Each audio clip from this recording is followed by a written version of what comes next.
Assalamualaikum warahmatullahi wabarakatuh. Anak-anakku semuanya, kita bertemu kembali di dalam pertemuan kita yang kedua untuk bab 1. Selamat pagi ya semuanya ya anak-anak.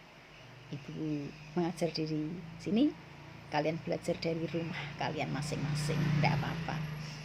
Ibu akan tetap menerangkan, karena tanpa menerangkan itu mungkin kalian nanti juga akan merasa kurang puas gitu ya, kok kudiwani tugas gitu. Nanti ibu menerangkan. Jika ibu dalam menerangkan ada kekeliruan dalam ngomong, tolong nanti dimaafkan, tolong nanti diberikan sarannya saja di WA, Bu ini kan mestinya begini gitu. Nah, ibu tidak akan marah. Nah, karena dalam bicara di video itu tidak mudah ya.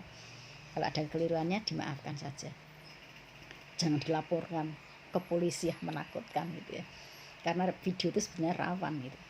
Anak-anak, pada awal kemerdekaan itu ada kelompok-kelompok yang memang tidak suka pada Pancasila, kelompok kecil saja anak-anak. Yang pertama yaitu kelompoknya Musso. Musso itu ingin mendirikan negara Soviet. Negara Soviet itu negara yang di sana ada negara Soviet, sekarang sudah hancur. Negara yang menggunakan dasarnya adalah komunis. Jadi ingin mendirikan negara komunis di Indonesia atau negara Soviet yang dasarnya adalah komunis di Indonesia. Pemberontakannya dilaksanakan di Madiun tahunnya 1948. Padahal anak-anak ketahuilah ya, tahun 1947 Belanda mengadakan agresi, ingin merebut kembali Indonesia ke negara jajahan. Itu nanti sampai Desember 1949. Tetapi tahun 1948 Musso mengadakan pemberontakan. Berarti saat itu tugasnya pemerintah sangat berat dengan rakyat Indonesia, menumpas Belanda, juga menumpas pemberontakan yang dilakukan oleh Musso tadi, yang menikam dari dalam, tidak membantu kita mengusir penjajah, tetapi justru ingin mendirikan negara komunis di Indonesia. Ini anak-anak ya. Sekarang yang kedua, pemberontakan Darul Islam dengan tentaranya yang namanya Tentara Islam Indonesia di bawah pimpinan Sekar Maji Marijan Kartosuwiryo. Selanjutnya kita sebut Kartosuwiryo.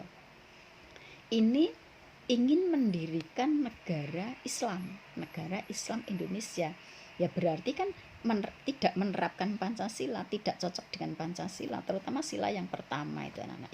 Indonesia akan dijadikan negara Islam dengan menggunakan syariat Islam. Nah ini yang kedua. Jadi penerapannya ada keinginan dari kelompok tertentu yang ingin menyimpang dari Pancasila. Sekarang yang ketiga yaitu pemberontakan RMS, Republik Maluku Selatan. Oh iya, tentang Kartosuwiryo tadi tahun 1949 itu negara kita juga masih melawan Belanda. Jadi pemerintah dan rakyat Indonesia melawan Belanda, mengusir Belanda, tetapi juga ada pihak tertentu yang justru ingin memerangi pemerintah, melakukan perusakan dan lain sebagainya. Ini kebiadaban juga anak-anak. Jadi tidak sesuai dengan tingkahnya, tidak sesuai dengan apa yang disampaikannya, akan ingin mendirikan negara Islam dengan syariat Islam. Islam itu kan baik gitu ya. Tapi di sini ternyata kelakuannya tidak baik gitu. Jadi pemerintah dua yang dilakukan, menumpas penjajah dan menumpas gerakannya Kartosuwiryo ini. Kemudian yang ketiga yaitu pemberontakan Republik Maluku Selatan. Ini terjadi tahun 1950. Anak-anak, pada bulan Desember 1949 ketika Indonesia mengadakan konferensi meja bundar dengan Belanda, wakil-wakil Indonesia dengan wakil-wakil Belanda di Den Haag ya, itu ternyata telah diambil keputusan bahwa Belanda kalah. Belanda mau mengakui Indonesia merdeka seluruhnya, tapi dengan syaratnya itu macam-macam. Nah syarat dari Belanda itu nanti akan menjadi bom waktu bagi negara kita. Bom waktu itu bukan bom yang bentuknya seperti bom-bom biasa yang meletus apinya gitu, bukan ya anak-anak. Tapi bom waktu itu bom yang ditanamkan dalam jiwanya bangsa Indonesia yang nanti akan menjadi pemberontakan gitu.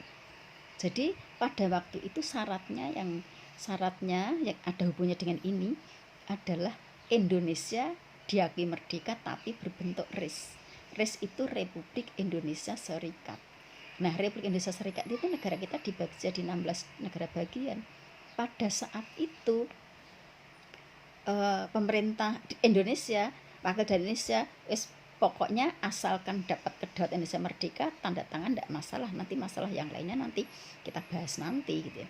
Sehingga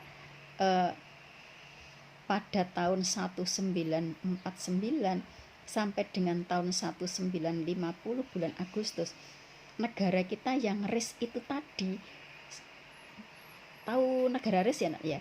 Negara RIS itu negara yang terdiri dari bagian-bagian. Jadi di Indonesia seperti Amerika itu loh, negara Indonesia dibagi jadi 16 negara bagian. Negara bagian itu ya negara yang ada presidennya, ada dasar negaranya, dan lain sebagainya, itu sendiri-sendiri gitu.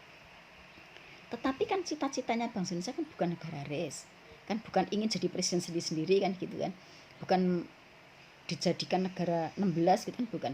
Tapi cita-citanya saat itu adalah negara kesatuan. Maka akhirnya negara-negara bagian tadi satu demi satu bergabung dengan RI. Akhirnya hanya 8 bulan sampai bulan Agustus 1950 itu RIS itu sudah tidak ada. Sudah kembali menjadi negara kesatuan Republik Indonesia. Tetapi karena tadi Belanda itu menanamkan bom waktu, tetap saja ada wilayah atau ada daerah yang memihak pada Belanda. Satu diantaranya adalah ini, Christian Robert Stephen Somukil. Ini ingin mendirikan, tidak mau gabung dengan Indonesia, itu ingin mendirikan negara sendiri di Maluku. Ya, tujuannya adalah membentuk negara sendiri.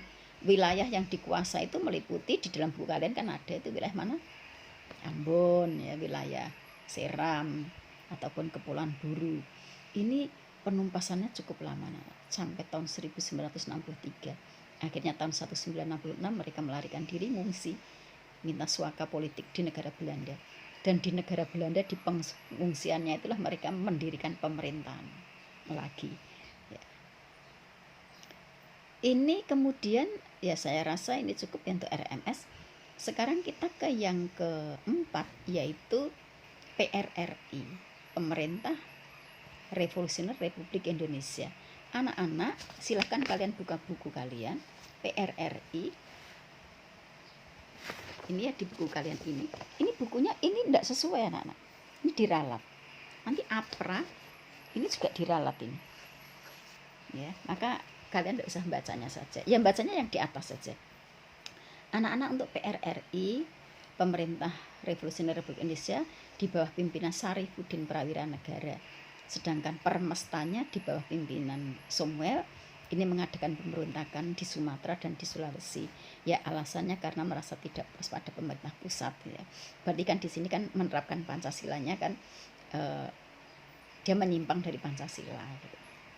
Ya saya rasa cukup dulu, nanti akan kita lanjutkan kembali.